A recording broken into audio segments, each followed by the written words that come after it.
ಬನ್ನಿ ವೀಕ್ಷಕರೇ, ಮುಂದಿನ ರಾಶಿ ವೃಶ್ಚಿಕ ರಾಶಿ. ಈ ಒಂದು ವೃಶ್ಚಿಕ ರಾಶಿ ಯುಗಾದಿ ವರ್ಷ ಭವಿಷ್ಯ ಹೇಗಿದೆ ಅಂತ ತಿಳ್ಕೊಳ್ಳೋಣ. ನೋಡಿ, ಮುಂದಿನ ರಾಶಿ ವೃಶ್ಚಿಕ ರಾಶಿ. ಈ ಒಂದು ವೃಶ್ಚಿಕ ರಾಶಿಗೆ ಯುಗಾದಿಯಲ್ಲಿ ಯಾವ ರೀತಿ ಶುಭ ಫಲ ಅಶುಭ ಫಲ ಇದೆ ಅಂತ ತಿಳಿಸ್ಕೊಡುತ್ತೆ.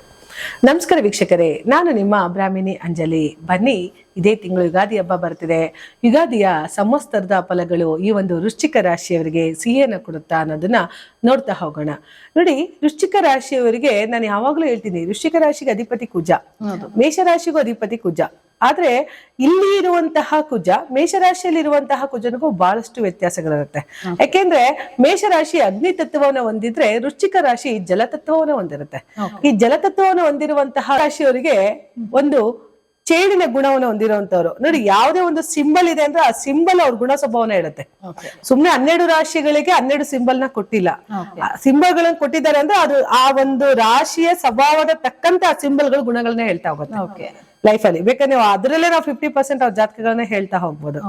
ನೋಡಿ, ಇವಾಗ ಮೇಷರಾಶಿಯವರಿಗೆ ಮೇಕೆ ಅಧಿಪತಿ, ಅಲ್ಲಿ ಯಾವಾಗ್ಲೂ ಅದು ತಲೆ ಅಲ್ಲಾಡಿಸ್ತಿರುತ್ತೆ, ಸದಾಚಾರ ಸಂಚಾರದಲ್ಲಿ ಇರ್ತದೆ. ಆದ್ರೆ ವೃಶ್ಚಿಕ ರಾಶಿಯವರು ಒಂದು ನಾವು ಚೇಳು ಅಂತ ಕರಿತೀವಿ, ನೀರಿನಲ್ಲಿ ಸದಾ ಒಂದು ರಾಶಿ ವೃಶ್ಚಿಕ ರಾಶಿಯವರಾಗಿರೋದ್ರಿಂದ ಅವರ ಒಂದು ಕ್ಯಾರೆಕ್ಟರ್ಸ್ಗೂ ಈ ಒಂದು ವೃಶ್ಚಿಕ ರಾಶಿಯವರ ಕ್ಯಾರೆಕ್ಟರ್ಸ್ಗೂ ಬಹಳಷ್ಟು ವ್ಯತ್ಯಾಸಗಳಿರುತ್ತೆ. ನೋಡಿ, ವೃಶ್ಚಿಕ ರಾಶಿಯವರು ಹೇಗೆ ಅಂತ ಅಂದ್ರೆ ಲೈಫ್ ಅಲ್ಲಿ ಎಲ್ಲ ಸೀಕ್ರೆಟ್ ಗಳನ್ನ ಅಂದ್ರೆ ಆದಷ್ಟು ಸ್ವಲ್ಪ ಸೀಕ್ರೆಟ್ ಗಳನ್ನ ಇಟ್ಕೊಳ್ತಾರೆ. ಆದ್ರೆ ಒಂದು ಹೆಣ್ಮಕ್ಳಾದ್ರೆ ಆದಷ್ಟು ಬೇಗ ಬಡಬಡ ಅಂತಾರೆ, ಅವ್ರ ಬಾಯಿ ನಿಲ್ಲೋದಿಲ್ಲ, ಏನಾರ ಒಂದು ಹೇಳ್ತಾ ಹೋಗ್ತಿರ್ತಾರೆ. ವಿಚಾರಗಳನ್ನ ಬಾಯಲ್ಲಿ ಇಟ್ಕೊಳ್ಳೋದಿಲ್ಲ ಅಥವಾ ಅದನ್ನ ಬಹಳಷ್ಟು ಬೇಗ ಎಕ್ಸ್ಪೋರ್ಟ್ ಮಾಡ್ಬಿಡೋದು ಎಲ್ಲ ಮಾಡ್ತಿರ್ತಾರೆ. ಆದ್ರೆ ವೃಶ್ಚಿಕ ರಾಶಿಯವರಲ್ಲಿ ಒಂದು ಸಿಸ್ಟಮ್ ಅಂತ ಇರುತ್ತೆ ಲೈಫ್ ಅಲ್ಲಿ. ಆಡಳಿತ ಇರ್ಬೋದು, ನಾನು ನಡ್ಕೊಳ್ಳುವಂತ ರೀತಿ ಇರ್ಬೋದು, ಕ್ಯಾರೆಕ್ಟರ್ಸ್ ಇರ್ಬೋದು, ಅದೆಲ್ಲ ಪರ್ಫೆಕ್ಟ್ ಆಗಿ ಒಂದು ಪ್ಯಾರಾಗ್ರಾಫ್ ತರ ಹಾಕೊಂಡಿರ್ತಾರೆ. ಅದ್ರ ತರನೇ ನಡ್ಕೊಳ್ತಾ ಹೋಗ್ತಾರೆ ವೃಶ್ಚಿಕ ರಾಶಿಯವರು. ವೃಶ್ಚಿಕ ರಾಶಿಯವರಿಗೆ ಆಲ್ರೆಡಿ ಅಷ್ಟಮದಲ್ಲಿ ಗುರು ಇದ್ದಾನೆ, ಪಂಚಮದಲ್ಲಿ ಶನಿ ಇದ್ದ, ಇಲ್ಲಿವರೆಗೂ ಯಾವ ಕೆಲಸ ಕಾರ್ಯಗಳು ಆಗ್ತಿಲ್ಲ. ನಾನು ಯಾವಾಗ್ಲೂ ಏನ್ ಹೇಳ್ತೀನಿ, ಪಂಚಮ Shani is A very dangerous ಅಂತ ಹೇಳಿ. ಯಾಕೆಂದ್ರೆ ಪಂಚಮ ಶನಿ, ಲಗ್ನ ಶನಿ, ಅಷ್ಟಮ ಶನಿ ಇರ್ಬೋದು, ಇಟ್ಸ್ ಎ ಮೋಸ್ಟ್ ಡೇಂಜರಸ್. ಅಂದ್ರೆ ನಮಗೆ ತುಂಬಾ ಕಷ್ಟಗಳನ್ನ ಕೊಡುವಂತ ಒಂದು ಫಲಾನುಫಲಗಳು. ಯಾವ ಕೆಲಸಗಳು ಹಿಡಿದ್ರು ಆಗ್ತಾ ಇಲ್ಲಪ್ಪ ಅನ್ನೋದಕ್ಕೆ, ಜೊತೆ ಗುರು ಕೂಡ ನಿಮ್ಗೆ ಗುರುಸಾರದಲ್ಲಿ ನಿಮ್ಗೆ ಆಗ್ತಾ ಇಲ್ಲ, ಗುರು ಕೂಡ ನಿಮ್ಗೆ ಸಾಥನ ಕೊಡ್ತಾ ಇಲ್ಲ ಅನ್ನೋದಕ್ಕೆ ಹೇಳಿ. ಯಾಕೆ ಯಾವ್ದೋ ಒಂದು ಗ್ರಹ ನಮ್ಮನ್ನ ಕಷ್ಟಕ್ಕೆ ಇಳಿತಿದೆ ಅಂದಾಗ ಇನ್ನೊಂದು ಗ್ರಹ ನಮ್ಮನ್ನ ಸುಖಕ್ಕೆ ಇಳಿಯುತ್ತೆ, ಅಂದ್ರೆ ಒಳ್ಳೇದನ್ನ ಕೊಡ್ತಾ ಹೋಗುತ್ತೆ. ಹಾಗಾಗಿ ಎಲ್ಲೋ ಒಂದ್ ಕಡೆ ಗುರುವಿನ ಬಲನು ನಿಮ್ಗೆ ಇರ್ಲಿಲ್ಲ. ಆದ್ರೆ ವೃಶ್ಚಿಕ ರಾಶಿಯವರಿಗೆ ಇದೇ ಯುಗಾದಿ ಹಬ್ಬ ಕಳೆದ ನಂತರ ಗುರುವಿನ ಪ್ರಭಾವ ನಿಮ್ಮ ಮೇಲೆ ಉಂಟಾಗ್ತಿದೆ. 9ನೇ ಮನೆಗೆ ಅಷ್ಟಮದಿಂದ 9ಕ್ಕೆ ಬರ್ತಾ ಇದ್ದಾನೆ ಗುರು, ಖಂಡಿತ ಶುಭ ಫಲಗಳನ್ನ ಕೊಡ್ತಾನೆ. 9ನೇ ಮನೆ ಭಾಗ್ಯದ ಮನೆಗೆ ಬಂದಾಗ ಏನಾಗತ್ತೆ, ತಾವ್ ಇಲ್ಲಿವರೆಗೂ ಅನ್ಕೊಂಡಂತಹ ಕೆಲಸ ಕಾರ್ಯಗಳಲ್ಲಿ ಅಡೆತಡೆಗಳೆಲ್ಲ ನಿವಾರಣೆ ಮಾಡುವಂತಹ ಶಕ್ತಿ ಗುರುವಿಗೆ ಇರೋದ್ರಿಂದ ಎಲ್ಲ ಒಂದು ಕಡೆ ಗುರು ನಿಮ್ಮನ್ನ ಕೈ ಹಿಡಿತಾ ಹೋಗ್ತಿರ್ತಾನೆ. ಯಾರೋ ಒಂದು ಹಿಡ್ಕೊಂಡಿರೋ ಕೆಲಸ ನಡೀತಾನೆ ಇದೆಯಪ್ಪ, ಒಂದು 7-8 ವರ್ಷದಿಂದ ಸಾಕಾಗೋಯ್ತು ಅನ್ನೋರ್ಗೆಲ್ಲ ಈ ವರ್ಷ ಗುರು ಆಶೀರ್ವಾದ ತುಂಬಾ ಚೆನ್ನಾಗಿದೆ. ನೋಡಿ, ವೃಶ್ಚಿಕ ರಾಶಿಯವರಿಗೆ ಏನಾಗತ್ತೆ ಅಂತಂದ್ರೆ, ಒಂದು ತುಂಬಾ ವೃಶ್ಚಿಕ ರಾಶಿ ನೋಡ್ಬೋದು, ಒಂದು ಅತಿ ಹೆಚ್ಚು ದೈವ ಭಕ್ತರಾಗಿರ್ತಾರೆ, ಇಲ್ಲಾಂದ್ರೆ ಅತಿ ಹೆಚ್ಚು ದೈವ ಭಕ್ತರಾಗಿರೋದಿಲ್ಲ. ಅವರು ಕೈಯೇ ಮುಗಿಯೋದಿಲ್ಲ ದೇವರಿಗೆ. ಯಾಕೆ ಅಂತ ಅಂದ್ರೆ, ಒಬ್ಬ ವ್ಯಕ್ತಿ ಹೇಗೆ ಅಂತ ಅಂದ್ರೆ ದೇವಸ್ಥಾನಗಳಿಗೆ ಹೋಗದೆ ತಾನು ಮಾಡುವಂತಹ ವರ್ಕ್ಶಿಪ್ ಅಂತ ಕರೀತಾರೆ, ಕಾಯಕವನ್ನೇ ಕೈಲಾಸ ಅಂತ ಮಾಡ್ಕೊಳ್ತಾರೆ.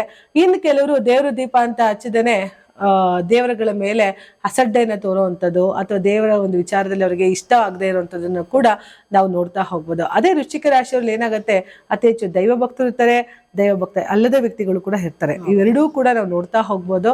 ವೃಶ್ಚಿಕ ರಾಶಿಯವರಿಗೆ ಎಲ್ಲೋ ಗುರುವಿನ ಆಶೀರ್ವಾದ ನಡೀತಾ ಇರೋದ್ರಿಂದ ಖಂಡಿತ ಗುರುವಿನ ಆಶೀರ್ವಾದ ತಗೊಳ್ತಾ ಹೋಗಿ.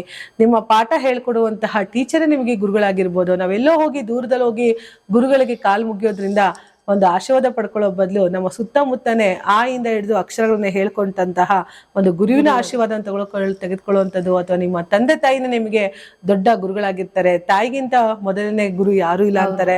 ಸೊ ತಾಯಿಯ ಆಶೀರ್ವಾದ ತಗೊಳ್ಳುವಂಥದ್ದು, ತಾಯಿ ಇದ್ರೆ ಪರವಾಗಿಲ್ಲ, ಇಲ್ಲ ತಾಯಿಯ ಫೋಟೋವನ್ನಿಗೆ ನಮಸ್ಕಾರಗಳನ್ನ ಮಾಡ್ಕೊಳ್ಳುವಂಥದ್ದನ್ನ ಮಾಡ್ತಾ ಹೋಗಿ. ಅತಿ ಹೆಚ್ಚು ದೊಡ್ಡವರಿಗೆ, ಹಿರಿಯರಿಗೆ, ಅಂದ್ರೆ ಹಿರಿಯ ವ್ಯಕ್ತಿಗಳಿಗೆ ನೀವು ವಿನಯದಿಂದ ನಡ್ಕೊಳ್ಳೋದ್ರಿಂದ ಸಾಕಷ್ಟು ಒಂದು ಒಳ್ಳೆಯ ಉಪಯೋಗವನ್ನ ನೋಡ್ತಾ ಹೋಗ್ಬೋದು. ನೋಡಿ, ವೃಶ್ಚಿಕ ರಾಶಿಯವರಿಗೆ ಎಷ್ಟು ಸಿಸ್ಟಮ್ ಆಗಿರ್ತಾರೋ ಲೈಫಲ್ಲಿ ಅಷ್ಟೇ ಕೆಲವು ನೋವುಗಳನ್ನ ನೋಡ್ತಾ ಹೋಗ್ತಾರೆ. ಮತ್ತೆ ಎಲ್ಲದೂ ಬೇಕು ಅನ್ನೋದು ಈ ಮನುಷ್ಯನ ಒಂದು ಆಸೆ, ಅದು ಆಸೆಯ ಗುಣ, ಅದು ನನಗೆ ಬೇಕು, ಎಲ್ಲವೂ ನನಗೇ ಇರಬೇಕು. ಮತ್ತೊಬ್ಬರಿಗೆ ಮೋಸ ಮಾಡುವಂತಹ ಗುಣನೂ ಕೂಡ ಮನುಷ್ಯನಿಗೆ ಇರೋದು, ಪ್ರಾಣಿಗಳಿಗಿಲ್ಲ. ಈ ಮನುಷ್ಯ ಒಬ್ಬನಿಗೆ ಮೋಸ ಮಾಡಿ ಬದುಕುವಂತ ಸಾಧ್ಯತೆ ಇರೋದ್ರಿಂದ ನೋಡಿ, ಮೋಸ ಮಾಡಿದ್ದು ಎಷ್ಟು ದಿವಸ ಅಂತ ಇರೋದಿಲ್ಲ, ಒಂದಷ್ಟು ದಿವಸ ಕಟ್ಟಿಟ್ಟ ಬುತ್ತಿ ಅಂತ ಕರಿತೀವಿ. ಯಾವ ತರ ನಮ್ಮ ಬುತ್ತಿನ ಬಿಚ್ಚಲೇಬೇಕು ನಾವು.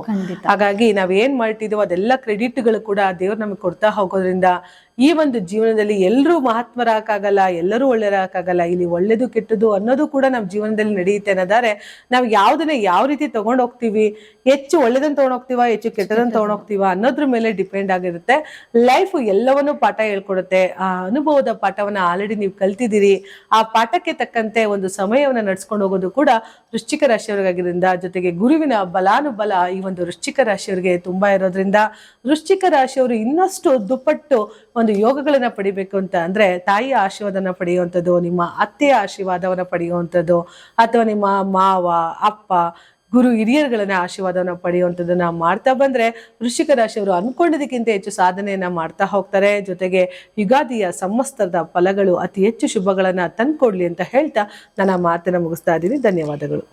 ನೋಡಿದ್ರಲ್ಲ ವೀಕ್ಷಕರೇ, ಈ ಒಂದು ವೃಶ್ಚಿಕ ರಾಶಿ ಯುಗಾದಿ ವರ್ಷ ಭವಿಷ್ಯ ಹೇಗಿತ್ತು ಅಂತ. ಹಾಗಿದ್ರೆ ಬನ್ನಿ ಮುಂದಿನ ರಾಶಿ ಬಗ್ಗೆ ತಿಳ್ಕೊಳ್ಳೋಣ.